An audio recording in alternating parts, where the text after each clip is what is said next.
Hi students, welcome all of you in a video series of chemistry practicals. In this video I am going to explain salt analysis or qualitative analysis of given salt. So this video is helpful equally to the students of class 11th as well as 12th for the conduct of salt analysis practical, as well as it is very helpful for the preparation of viva.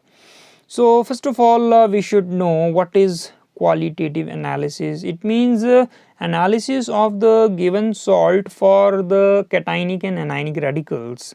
So cationic radicals are called as basic radicals and anionic radicals are called as acid radicals. And first of all we do the physical examination test. So it involves noting color, smell of substance, but this color and smell test has limited scope because most of the salts may be corrosive, poisonous in nature.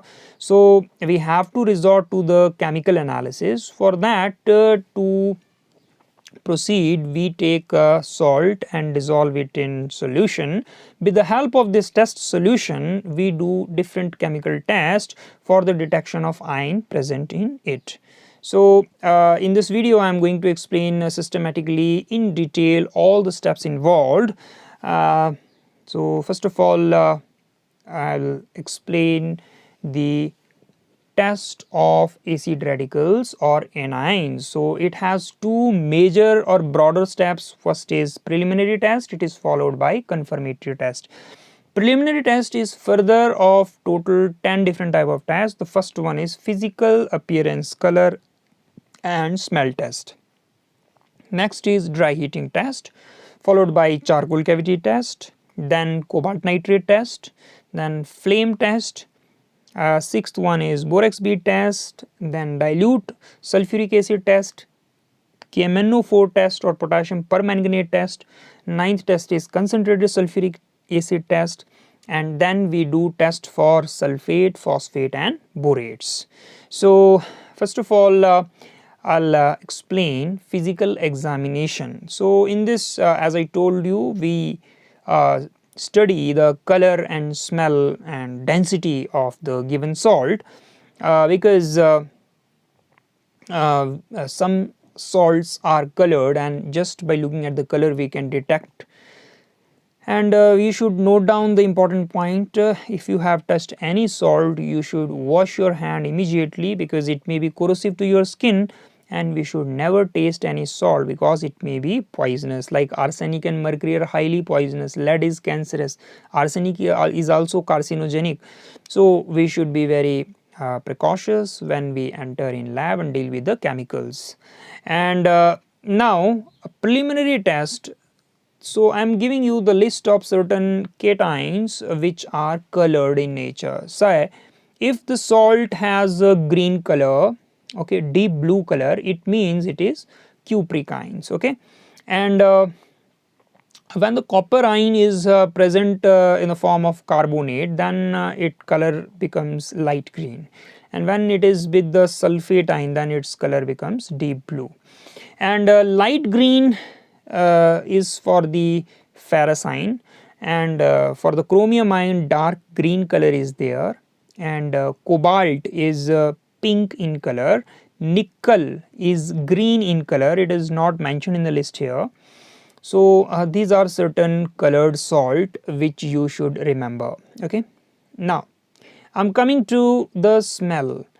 Few salts smell like vinegar, it means it contains acetate group CH3COO negative, and if the ammoniacal smell comes it means ammonium ion is present, and if rotten egg like smell comes it means sulfide ion S2 negative ion is present. And sometimes burning sulfur like smell comes, so it may contain thiosulfate ion, sulfite ion or sulfide ion. And next is your physical state. So appearance of the salt, from the appearance of salt also we can get some clues. If the salt is light fluffy, okay, it means non-alkali metal carbonates are present. and if the salt is crystalline it means it is alkali metal carbonates. Group number 1 और जो 2 के जो carbonates होते हैं जैसे magnesium carbonate, calcium carbonate, sodium carbonate, ये सभी alkali metal carbonates में ग्रुप नंबर 1 के आएंगे। आई एम सॉरी टू से, मतलब कि जो lithium, sodium, potassium, okay, rubidium, caesium, इनके जो कार्बोनेट्स हैं वो इसमें आएंगे। नेक्स्ट अल्कली मेटल क्लोराइड्स भी हो सकते हैं, वो भी क्रिस्टलाइन होते हैं। जितने भी नाइट्रेट्स होते हैं वो भी क्रिस्टलाइन होते हैं, और जो सल्फेट्स भी क्रिस्टलाइन होते हैं। एंड अपीयरेंस में भी हैवी, लेड का कोई भी सॉल्ट होगा काफ़ी हैवी होगा, वैसे ही बेरियम, कैडमियम हैवी टच रहता है इनका।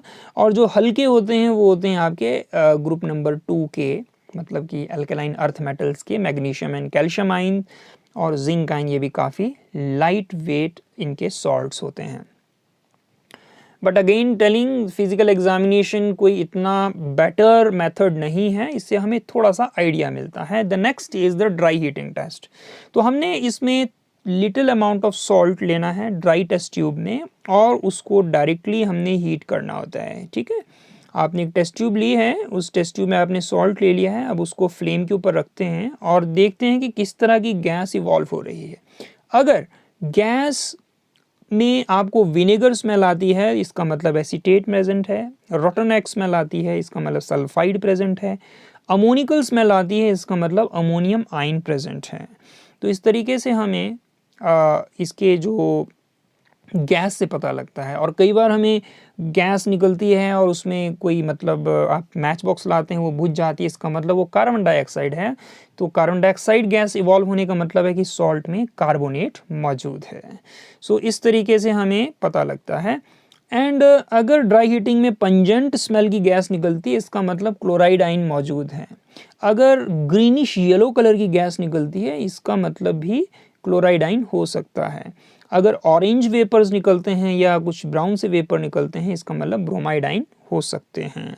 और अगर डार्क रेडिश ब्राउन कलर की गैस निकलती है, इसका मतलब nitrate ion, NO2 negative ion मौजूद हैं। और अगर वायलेट कलर के वेपर्स निकलते हैं, it means iodide ion is present in the salt.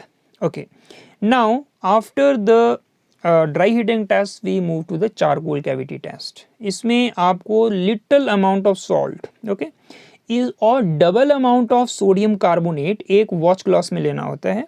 इनको आपने मिक्स कर देना होता है। इसके बाद एक चारकोल का टुकड़ा लेकर के, जो लैब में होता है, उसमें बोरर की मदद से हम एक कैविटी डेवलप करते हैं, और ऊपर जो हमने मिक्सचर बनाया सॉल्ट और सोडियम कार्बोनेट का, उस मिक्सचर को हम फिल कर देते हैं। एक ड्रॉप पानी डालते हैं ताकि वो इस होल में फिक्स हो जाए। इसके बाद हम इस सॉल्ट को रिड्यूसिंग फ्लेम, उसमें हम इसको ब्लो पाइप की मदद से हीट करते हैं, और उसके बाद हम ऑब्जर्व करते हैं कि किस तरह की बीड बनी। ओके, स्टार्टिंग में बीड बनती है जब हम उसे फ्यूम कर रहे हैं, एक गोला सा बनता है। उसके बाद जब उसको फर्दर हीटिंग के बाद जब उसे पूरी तरह से बर्न करते हैं, तो उसको हम बोलते हैं रेजिड्यू या इनक्रस्टेशन। तो हम इसमें बीड और इनक्रस्टेशन की जो कलर है उसको देख करके डिसाइड करते हैं कि आपके सॉल्ट में क्या मौजूद है। ये देख रहे हैं आप, यहाँ पे चारकोल के टुकड़े में बोरर की मदद से यहाँ पे एक होल किया गया है। अब इस होल में हमने इस कैविटी के अंदर सॉल्ट और सोडियम कार्बोनेट का मिक्सचर डाल दिया है, और यहाँ ब्लोअर है। इस ब्लोअर से येलो वाली फ्लेम पे ब्लोअर को रख करके हमने इसमें फ्लेम को डायरेक्ट करना होता है, और फिर देखना है कैसी बीड बनी, कैसा उसका रेजिड्यू बचा। अगर ग्रे सॉफ्ट बीड बनती है और जो उसका रेजिड्यू बचता है वो होता है ब्राउन कलर का, जब वो आपका रेजिड्यू हॉट होता है ब्राउन कलर होगा। जब हम उसे अलाउ करें ठंडा होने के लिए तो उसका कलर येलो हो जाता है, इसका मतलब लेड आयन मौजूद है।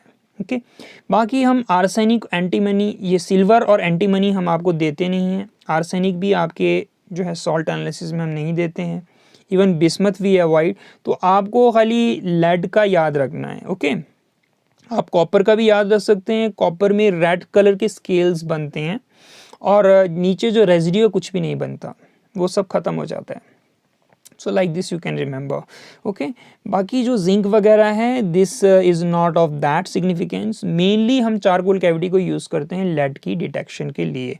अब हम आते हैं नेक्स्ट कोबाल्ट नाइट्रेट। तो जो रेजिड्यू बचा है ऊपर चारकोल कैविटी में उसी को कंटिन्यू करते हैं। ओके, अगर चारकोल कैविटी में जो रेजिड्यू बचा वो वाइट कलर का है तो हम उसमें 1-2 ड्रॉप कोबाल्ट नाइट्रेट के सॉल्यूशन की डालते हैं। अब हम इसे हीट करेंगे ऑक्सीडाइजिंग फ्लेम में। ऑक्सीडाइजिंग फ्लेम जो कैंडल फ्लेम या जो बर्नर फ्लेम का जो ब्लू वाला फ्लेम होता है उसको हम ऑक्सीडाइजिंग फ्लेम कहते हैं। इसमें टेम्परेचर बहुत ज़्यादा होता है as compare to the reducing या येलो फ्लेम। तो अब हम इस रेजिड्यू, वो जो वाइट हमारे पास जो है रेजिड्यू बचा, उसमें कोबाल्ट नाइट्रेट डाल करके अब हमने उसको ऑक्सीडाइजिंग फ्लेम में बर्न करना है। जब हम ऑक्सीडाइजिंग फ्लेम में उसे बर्न करते हैं तो हम देखते हैं कि अब क्या कलर बचा रेजिड्यू का। अगर ब्लू कलर बचता है इसका मतलब एल्यूमिनियम आयन मौजूद है।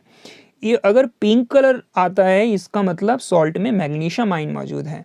और अगर ग्रीन कलर है तो उसमें जिंक आयन हो सकता है। और tin we normally don't give in the salt analysis. Now we move to the next and very popular and very easy test which is flame test. तो इसमें हम लोग जो कैटाइंस होते हैं जैसे कि कैल्शियम, स्ट्रोंशियम, बेरियम, इनकी सबसे ज़्यादा जो हम टेस्टिंग के लिए इसको यूज़ करते हैं। तो होता क्या है कि एक सॉल्ट जो भी हमने अननोन सॉल्ट है उसको हमने थोड़े से कंसनट्रेटेड HCl में मिक्स करना होता है और प्लेटिनम की वायर लेनी होती है। ये आप देख रहे हैं, प्लेटिनम वायर में एक छोटा सा लूप बना देना है और वॉच ग्लास में जो आपने सॉल्ट और HCl का जो कॉम्बिनेशन लिया है उसको आपने पेस्ट बना करके इस लूप में आपने इसको लेना है। लूप में लेने के बाद हम इसको फ्लेम में रखते हैं और देखते हैं कि फ्लेम के कलर में क्या चेंज आता है। तो जब फ्लेम का कलर हम देखते हैं, अगर तो वहाँ पे ग्रासी ग्रीन कलर आपको मिलता है या एप्पल ग्रीन कलर मिलता है, इसका मतलब वहाँ पे बेरियम आयन मौजूद है। क्रिम्सन रेड, बहुत ही ब्राइट रेड होता है, इसका मतलब फ्लेम का कलर क्रिम्सन रेड आ गया, इसका मतलब स्ट्रोंशियम आयन सॉल्ट में मौजूद है। और अगर ब्रिक रेड, जैसे ईंट होती है उसकी तरह लाल होता है, इसका मतलब कैल्शियम आयन मौजूद है। सोडियम एंड पोटाशियम आयन हम सॉल्ट एनालिसिस में नॉर्मली आपको नहीं देते हैं। अब हम आते हैं नेक्स्ट टेस्ट की ओर, जिसे हम कहते हैं बोरेक्स बीड टेस्ट। तो borax bead test is least use during the salt analysis, but you should know how we do it. तो इसमें करना क्या है, ये कुछ जो कलर्ड कैटाइंस हैं उनकी डिटेक्शन के लिए यूज़ करते हैं। इसकी लिस्ट यहाँ पे दी गई है। तो अगेन हमने क्लीन प्लेटिनम वायर लेनी है, उसका एक लूप बनाना है, गोला सा बनाना है और हमने उस प्लेटिनम वायर को नेकेड ही ऑक्सीडाइजिंग फ्लेम में हीट करना है। जैसे ही हम प्लेटिनम वायर को हीट करते हैं तो इमीडिएटली उस प्लेटिनम वायर के लूप को बोरेक्स पाउडर के जो एक छोटा सा आपने उसका पाइल बनाया होता है, ढेरी बनाई होती है, उस पर टच करना है। ओके, गर्मा गर्म प्लेटिनम वायर को, और फिर से टच करते ही उस वायर के लूप को आपको फिर से हीट करना है जब तक कि वो प्लेटिनम वायर लाल ना हो जाए। ओके, तो अब क्या होता है, अगेन हीट टू रेडनेस। तो वहाँ पर आपके पास जो बोरेक्स का ना एक ग्लासी बीड बन जाता है, एक गोला सा बन जाता है। अब इस ग्लासी बीड को आपने जो आपको सॉल्ट दिया गया है, जो भी कलर्ड सॉल्ट दिया गया, उससे टच करना है। टच करने के बाद फिर से हमने इसको ऑक्सीडाइजिंग फ्लेम में हीट करना है, ब्लू वाले फ्लेम में हीट करना है। और उसके बाद now heat the bead to redness in the reducing flame. उसके बाद हमने इसको जो डार्क वाला जो फ्लेम होता है, रिड्यूसिंग फ्लेम, उसमें 5 मिनट के लिए हीट करना है और अगेन कलर को देखना है। अब हम देखते हैं कि कैसा कलर जो है आपके पास आता है। अगर ब्लू कलर आता है रिड्यूसिंग फ्लेम में, इसका मतलब कोबाल्ट आयन मौजूद है। अगर ग्रीन कलर आता है इसका मतलब क्रोमियम आयन मौजूद है। ओके, और अगर रेड या ओपेक कलर आता है तो इसका मतलब कॉपर आयन मौजूद है। अब वैसे इतना आपको टेस्ट करना है, आपको फिजिकल एग्जामिनेशन से पहले ही पता लग जाता है कि ब्लू कलर का सॉल्ट है तो वो कॉपर आयन ही होगा। अगर आपका जैसे कोबाल्ट है तो इसमें पिंक कलर होगा तो इसका मतलब जो आपका कोबाल्ट आयन मौजूद है। इस तरीके से हम इसको गैस पहले से ही कर सकते हैं, but this is one of the alternative method to detect the presence of these few colored ions. Okay, now move to dilute sulphuric acid test. तो हमने थोड़ा सा टेस्ट ट्यूब में एक सॉल्ट लेना है, हार्डली मतलब पिंच ऑफ सॉल्ट लेना है, उसमें डाइल्यूट H2SO4 डालना है और फिर हमने देखना है कि उसमें किस तरह की कोई गैस निकल रही है, और अगर नहीं निकलती है तो हम उसको थोड़ा सा गर्म करेंगे जेंटली और उसके बाद देखते हैं कि किस तरह की गैस निकल रही है। अगर हमें प्राप्त होती है कलरलेस ऑर्डरलेस गैस, ओके, और उसमें विद बबल्स के साथ, एफर्वेसेंस के साथ, तो इसका मतलब उसमें सॉल्ट में आपका कार्बोनेट मौजूद है, क्योंकि ये कार्बन डाइऑक्साइड गैस की इंडिकेशन होती है और कार्बन डाइऑक्साइड गैस का इवॉल्व होना मतलब कार्बोनेट सॉल्ट में मौजूद है। अगर बर्निंग सल्फर लाइक स्मेल आती है, इसका मतलब सल्फाइट आयन मौजूद है। और अगर रॉटन एग लाइक स्मेल आती है, इसका मतलब S2 नेगेटिव या सल्फाइड आयन मौजूद है। और अगर डार्क रेडिश ब्राउन कलर की गैस निकले, इसका मतलब NO2 नेगेटिव आयन मौजूद है। तो इस तरीके से हम ये टेस्ट करते हैं और इसके बाद हम करते हैं पोटाशियम परमैंगनेट टेस्ट। ये टेस्ट भी उतना ज़्यादा मतलब अच्छा टेस्ट मैं इसको नहीं बोलूँगा, बिकॉज इसके रिजल्ट्स भी उतने ज़्यादा साउंड नहीं होते हैं, but it is just gives a little bit clue. So potassium permanganate में क्या करना है, आपको जो भी सॉल्ट का सोल्यूशन है उसमें आपने थोड़ा सा KMnO4 का सोल्यूशन डालना है, पोटाशियम परमैंगनेट का सोल्यूशन, और उसमें आपने डाइल्यूट H2SO4 डालना है और फिर उसे वार्म करना है जेंटली, ठीक है। अब देखना है कि KMnO4 का कलर डिस्चार्ज हुआ या नहीं। वो जो KMnO4 का कलर पिंक होता है, अगर वो पिंक कलर रहता है या फिर वो हट जाता है, ये हमने देखना होता है। तो इसके बाद जो ऑब्जर्वेशन हमें इस तरह से मिलती हैं, अगर पिंक कलर डिस्चार्ज हो जाए और CO2 गैस भी साथ में इवॉल्व होती है, इसका मतलब ऑक्सालेट आयन मौजूद है। और अगर क्लोरीन गैस इवॉल्व होती है, क्लोरीन का होता है ग्रीनिश कलर का, ये जो है लाइट ग्रीनिश कलर की, ग्रीनिश या येलोइश कलर की जो गैस होती है, तो इसका मतलब आपका क्लोराइड आयन मौजूद है। और अगर ब्रोमीन गैस निकलती है, रेडिश ब्राउन कलर की गैस निकलती है, तो इसका मतलब ब्रोमाइड आयन मौजूद है। और अगर आपकी वायलेट कलर की गैस निकलती है, पिंक कलर भी डिस्चार्ज हो गया, वायलेट कलर भी दे रहा है, इसका मतलब आयोडाइड आयन मौजूद है, ओके। लेकिन इस टेस्ट को हम मेनली करते हैं फेरस आयन की डिटेक्शन के लिए। आप इसे याद रखिएगा कि pink colour is discharge without evolution of any gas, इसका मतलब ये फेरिक आयन इसमें मौजूद है। बाकी इतनी सारी डिटेल्स आपके लिए याद रखने की आवश्यकता नहीं पड़ेगी इसमें। फेरस आयन का आप टेस्ट ज़रूर याद रखिएगा।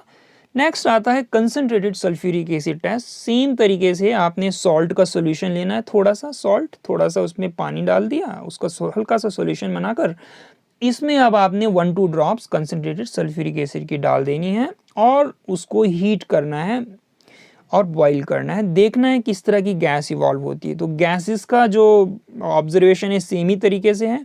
अगर आपको कलरलेस पंजेंट स्मेल गैस निकलती है और उस गैस के टच में अगर आप एक अमोनिया डिप्ड रॉड है वो लाते हैं, तो वो जो गैस है वो एकदम से डेंस वाइट फ्यूम में कन्वर्ट हो जाती है।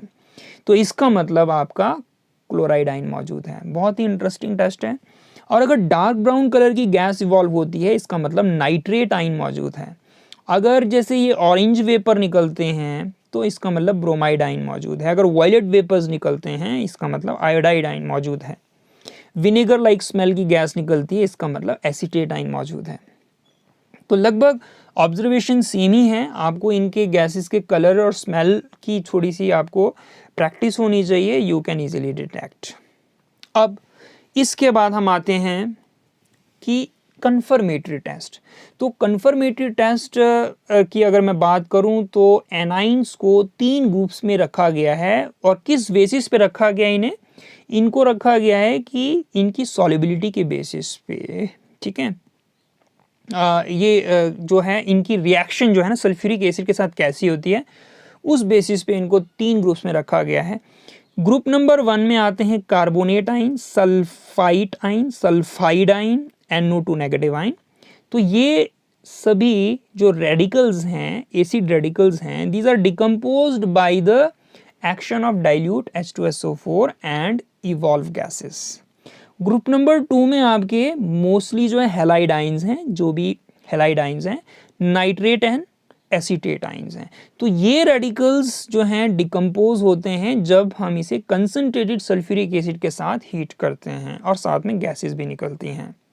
और ग्रुप 3 में रखा गया है सल्फेट आयन और फॉस्फेट आयन, क्योंकि ये जो रेडिकल्स हैं इसके ऊपर ना ही डाइल्यूट सल्फ्यूरिक ना ही कंसंट्रेटेड सल्फ्यूरिक एसिड का कोई असर होता है। ठीक है, ये मोस्टली इनसॉल्युबल सॉल्ट्स होते हैं।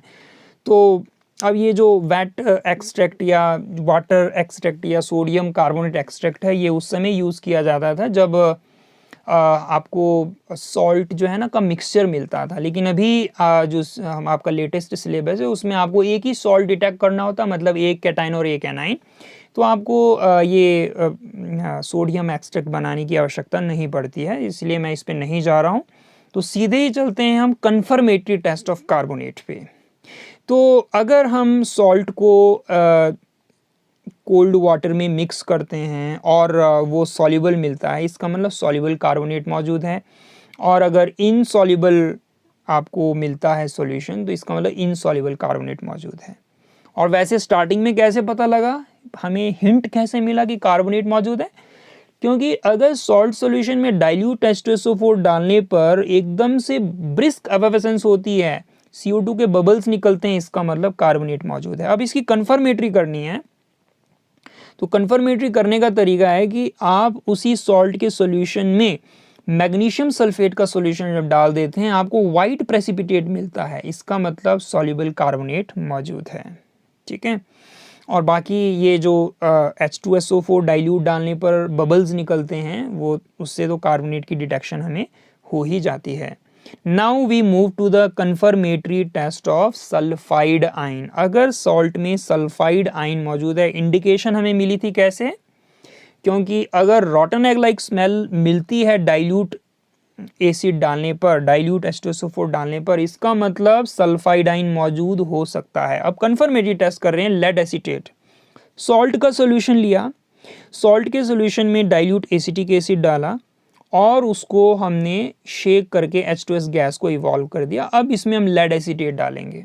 ठीक है, मतलब अगर मैं आपको सिंपल वर्डिंग्स में बताऊं,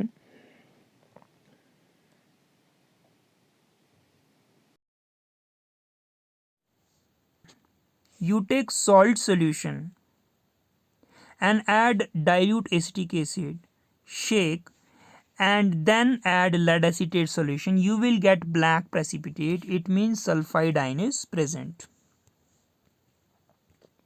And if you are using sodium nitroprusside test, that is also possible.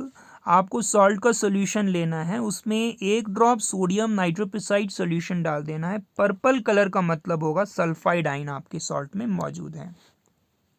Now will move to confirmatory test of sulphide ion. तो हमें हिंट कैसे मिला था? जब सॉल्ट के सोल्यूशन में डाइल्यूट H2SO4 डाला गया तो सफोकेटिंग बर्निंग सल्फर की स्मेल आई थी, इसका मतलब सल्फाइड आयन सॉल्ट में मौजूद है, ये इंडिकेशन हमें मिल गई। अब हमें कन्फर्मेटरी टेस्ट करना है।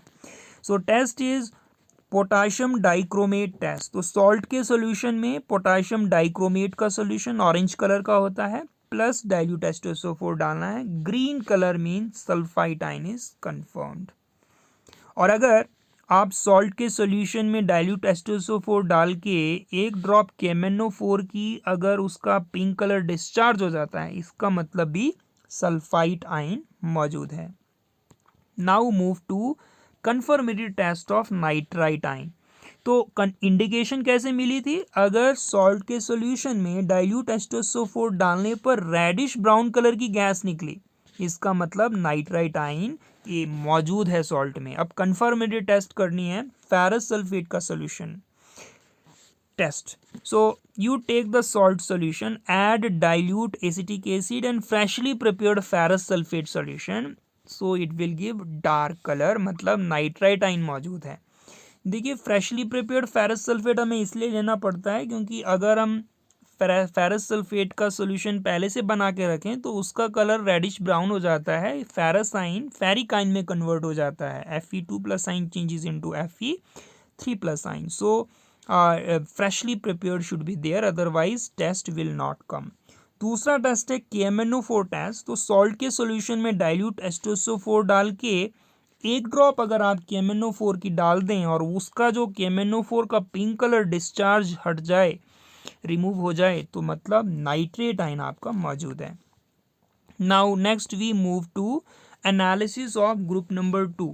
ये जितने भी हैलाइड आइंस प्लस नाइट्रेट और सल्फेट, नाइट्रेट और एसीटेट आइंस हैं, ये कंसनट्रेटेड सल्फ्यूरिक एसिड के साथ हीट करने पर गैसेस को इवॉल्व करते हैं, इसीलिए इनको हम ग्रुप 2 में रखते हैं, मैंने पहले भी बताया था। Now let us do the confirmatory test of chloride ion.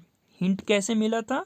Salt के सॉल्यूशन में कंसनट्रेटेड H2SO4 डालने पर आपको पंजेंट स्मेल की गैस निकलती है जो कि HCl गैस होती है, और अमोनिया रॉड डिप करके जब हम उस गैस के पास लाते हैं तो वो जो कलरलेस जो फ्यूम्स होते हैं वो एकदम से डेंसिफाइड फ्यूम में कन्वर्ट हो जाते हैं।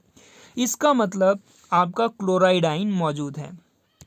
कन्फर्मेटरी टेस्ट करते हैं, सिल्वर नाइट्रेट टेस्ट। सॉल्ट का सॉल्यूशन लिया, अब हमने उसमें नाइट्रिक एसिड लिया और सिल्वर नाइट्रेट लिया। तो अगर आपके पास white precipitate soluble in ammonium hydroxide या डाइल्यूट अमोनिया, क्योंकि जब हम अमोनिया को पानी में डिसॉल्व करते हैं तो ये डाइल्यूट अमोनिया जो है वो अमोनियम हाइड्रोक्साइड ही देता है रिएक्शन करने पर। Okay, so this ammonium hydroxide is also called as dilute ammonia, आपको ये बात बता रहा था। तो white precipitate soluble in dilute ammonia means chloride ion is present.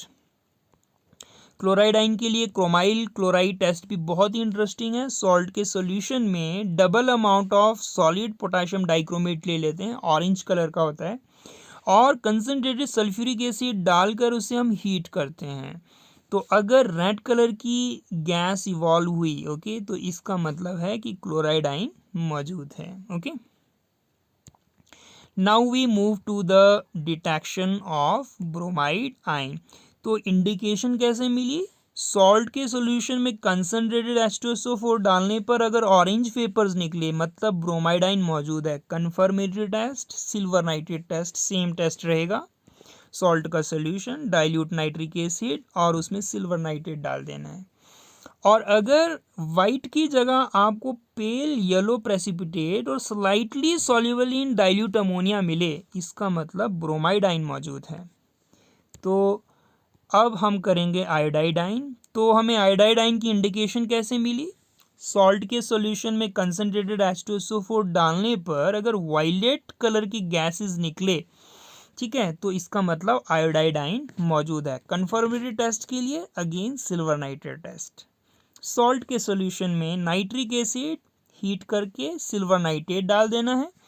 अगर dark yellow precipitate insoluble in dilute ammonia आए, इसका मतलब आयोडाइड आयन प्रेजेंट है। तो सिल्वर नाइट्रेट से आप क्लोराइड, ब्रोमाइड और आयोडाइड आयन तीनों ही डिटेक्ट कर सकते हैं, सिर्फ प्रेसिपिटेट के कलर में वेरिएशन आती है।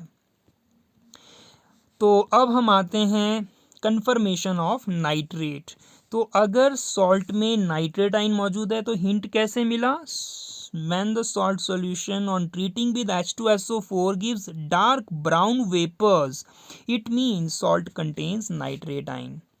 अब हम इसकी करेंगे कंफर्मेशन टेस्ट। तो इसके लिए होता है रिंग टेस्ट। क्या करना है? सॉल्ट का सोल्यूशन लेना है, डाइल्यूट H2SO4 डालकर थोड़ा उसे शेक करके गैसेस एक्सपेल कर देनी है, और उसके बाद freshly prepared ferrous sulphate solution डालना है, और उसके बाद डालना है concentrated H2SO4 along the wall of test tube. तो सॉल्यूशन के जंक्शन में बीच में डार्क ब्राउन कलर की रिंग बन जाती है जो नाइट्रेट आयन की कंफर्मेशन करता है। ये आपका टेस्ट ट्यूब है, इसमें आपने सॉल्ट का सॉल्यूशन लिया, ये सैंपल ले लिया, एस फॉर सॉल्ट का सॉल्यूशन। अब हमने इसमें लिया डाइल्यूट H2SO4, ओके, ये हमने एसिड डाला, और अब इस पे बाद हमने डालना है इसमें फेरस सल्फेट Fe2+ आयन का सॉल्यूशन, और इसके बाद सल्फ्यूरिक एसिड को डिप्स में नहीं डालना है, धीरे से along the wall of test tube आपने कंसनट्रेटेड H2SO4 इसमें डालना होता है। अब यहाँ पे जो रिंग है ना, ये रिंग आपकी सेंटर में बनती है। वाइवा में पूछ सकते हैं कि ब्राउन रिंग टेस्ट में रिंग बीच में ही क्यों बनती है। हम सभी जानते हैं कि कंसनट्रेटेड सल्फ्यूरिक एसिड काफ़ी हैवी होता है, इसलिए ये टेस्ट ट्यूब के सबसे बॉटम में रहता है। फेरस आयन हल्के होने की वजह से सॉल्यूशन में टॉप पे रहेगा, ऊपर रहेगा। अब हमने सॉल्ट के सॉल्यूशन में नाइट्रेट आयन मौजूद है, तो नाइट्रेट को दोनों से रिएक्ट करना है, तो ये बीच की पोजीशन ऑक्यूपाई करेगा। नाइट्रेट आयन ऊपर फेरस आयन के साथ रिएक्शन करेगा, ये देखिए यहाँ पे बीच में नाइट्रेट आयन है, ऊपर फेरस आयन है और नीचे सल्फ्यूरिक एसिड H2SO4 है। तो अब nitrate will react with the ferrous ion at the top and sulfuric acid at the bottom and forms the complex in the middle of the solution. That is why brown ring is formed at the junction of the solution.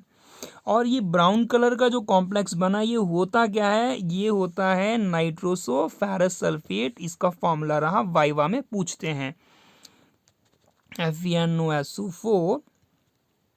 और इसमें इसके बाद मैं आपको इसके लिए एक और टेस्ट भी है, कॉपर टर्निंग टेस्ट, तो ये भी आप कर सकते हैं। सॉल्ट के सॉल्यूशन में कुछ कॉपर टर्निंग्स डालने के बाद कंसनट्रेटेड H2SO4 जब हम डाल देते हैं तो रेडिश ब्राउन कलर की फ्यूम्स निकलती हैं, which indicates nitrate ion is present in the solution. Now we move to acetate ion. Indication हमें कैसे मिलती है, जब भी आप सॉल्ट के सॉल्यूशन को कंसनट्रेटेड H2SO4 के साथ हीट करते हैं, अगर विनेगर जैसी स्मेल आई, इसका मतलब सॉल्ट में एसीटेट आयन मौजूद है। अब करेंगे confirmatory test. So it is the fruity smell test which is also called as ester test. Salt के सॉल्यूशन में concentrated sulphuric acid and ethyl alcohol डाल देते हैं, एक एक ड्रॉप, और जब हम उसे हीट करते हैं तो हमें फ्रूटी स्मेल, जैसे ये जो गावा होता है अमरूद, वैसी स्मेल आती है। It indicates acetate is confirmed. Now we do the analysis of group 3, मतलब कि sulphate ion and phosphate ions. क्योंकि ये अगर सॉल्ट में सल्फेट या फॉस्फेट आयन है तो ये ना ही सल्फ्यूरिक एसिड डाइल्यूट, ना ही कंसनट्रेटेड के साथ कोई रिएक्शन करते हैं, ना ही कोई गैस इवॉल्व करते हैं, इसलिए हम इसको बाद में अलग से टेस्ट करते हैं। तो पहला टेस्ट है सल्फेट के लिए बेरियम क्लोराइड टेस्ट। सॉल्ट के सॉल्यूशन में डाइल्यूट HCl डालकर बेरियम क्लोराइड का सॉल्यूशन डाल दें तो white PPT which is insoluble in the solution हमें मिलता है, which indicates sulphate ion is present. तो सल्फेट आयन के लिए लेड एसीटेट टेस्ट भी होता है। सॉल्ट के सॉल्यूशन में एसिटिक एसिड और लेड एसीटेट डाल देते हैं। अगर वाइट प्रेसिपिटेट आए जो कि अमोनियम एसीटेट में सॉल्युबल होता है, तो ये white precipitate again indicates the presence of sulphate ions. Now we move to confirmatory test for phosphate. तो फॉस्फेट के जो सॉल्ट होते हैं वो पफ़ी होते हैं, काफ़ी ये मतलब हल्के होते हैं, इनकी डेंसिटी कम होती है, थोड़ा सा अपीयरेंस से हमें आइडिया मिल जाता है। तो इसके लिए अमोनियम मॉलिब्डेट टेस्ट है। तो सॉल्ट के सॉल्यूशन को कंसनट्रेटेड नाइट्रिक एसिड और अमोनियम मॉलिब्डेट के सॉल्यूशन के साथ मिक्स करके हीट करते हैं। अगर येलो प्रेसिपिटेट आए, इसका मतलब phosphate ion is confirmed. So this was all about the confirmatory test of acid radicals.